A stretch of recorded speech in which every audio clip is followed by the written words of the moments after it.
வணக்கம். நம்ம இன்றைக்கி பார்க்க போகிறது என்னென்னா எலக்ட்ரோரல் பாண்ட் அப்படின்ற ஒரு விஷயத்தை பற்றி தான் பேச போகிறோம். ஸோ எலக்ட்ரோரல் பாண்ட்னா என்ன, அது எங்கெல்லாம் பயன்படுது, அதை பற்றி இந்த கடந்த ஒரு மாதமாக ஏன் மக்கள் வந்து பேசிகிட்டு இருக்காங்க, நியூஸ்லலாம் அது ஏன் பெருசாக வருதுன்றதை பற்றி நம்ம இன்றைக்கி தெளிவாக இதில் சொல்ல போகிறோம். ஸோ எலக்ட்ரோரல் பாண்ட் அப்படின்றது தமிழில் வந்து தேர்தல் பத்திரம் அப்படின்னு சொல்லுவாங்க. ஸோ இந்த தேர்தல் பத்திரத்தை யாரெல்லாம் வாங்கலாம் அப்படின்னு பார்த்திங்கன்னா பொதுமக்கள் வாங்கலாம், மற்றும் பல கம்பெனிஸ்லாம் வாங்கலாம். இதை வாங்கி ஒரு தேர்தலுக்கும் போட்டிடுறாங்க இல்லையா, அந்த கட்சிகளுக்கு அவங்க நிதியாக இதை வந்து கொடுக்கலாம். இதை முழுமையாக சொல்லணுன்னா தேர்தல் நன்கொடை பத்திரம் அப்படின்னு சொல்கிறாங்க.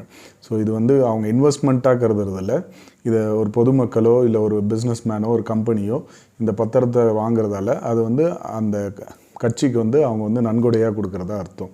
ஸோ நம்ம பொதுவாக வந்து நன்கொடை அளித்தா என்ன பண்ணுவோம், ஒரு கோயிலுக்கு நன்கொடை கொடுத்தாலே, ஒரு சின்ன பொருளை நன்கொடை கொடுத்தாலே அதில் நம்ம பேரை போடுவோம். ஆனால் இந்த தேர்தல் நன்கொடை பத்திரத்தில் யார் வந்து அந்த நன்கொடை கொடுத்தாங்க அப்படின்ற பேரை குறிப்பிடணும், வெளிப்படையாக சொல்லணுன்ற ஒரு இதுவே கிடையாது. சட்டத்தில் அந்த ஒரு விஷயமே இல்லை அப்படின்றது தான் ஒரு வருத்தமான ஒரு விஷயமா இருந்தது. ஸோ இந்த நன்கொடை பத்திரத்தை வச்சு பல கட்சிகள் வந்து கோடி கணக்கில் வந்து பணங்கள் வாங்கியிருக்காங்க. ஏன்னா கட்சிகளுக்கு வந்து செலவழிக்கிறதுக்கு அவங்க பல விஷயங்கள் செலவு பண்ணணும் இல்லையா. இப்போ எலெக்ஷன் வருதுன்னா அதுக்கு நிறையா செலவுகள்லாம் இருக்குது. கோடிக்கணக்கில் அவங்க செலவு பண்ணால் மட்டும்தான் ஜெயிக்க முடியும் அப்படின்ற ஒரு விஷயம் இருக்குது. ஸோ அதனால் அவங்க வந்து பல பேர்கிட்டேருந்து பணம் வாங்கணும். ஸோ இந்த பணம் வாங்குறது தவறான முறையில் நடக்குது அப்படின்றதால தான் கவர்மெண்ட் என்ன பண்ணியிருக்காங்க, இந்த எலக்ட்ரோரல் பாண்டுன்ற ஒரு சிஸ்டத்தை கொண்டு வந்தாங்க. ஸோ இந்த சிஸ்டம் மூலயமாவுமே வந்து பல தவறுகள் இப்போ நடக்குது.